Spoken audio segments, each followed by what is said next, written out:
So for my birthday, I got to pay to take Alex to see the Cowboy Carter tour. And I had to pay $100 for parking. Really?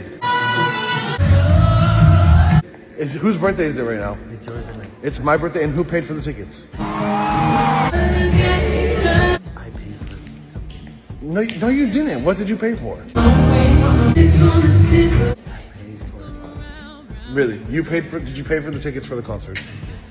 What? I did. No, you didn't. You're lying. I paid for them. And did you pay for the parking? No, I paid for the parking. $100. Did you pay for the food that we ate there? The concessions? The $70 of food that we got? Did you pay for it? No, it was me.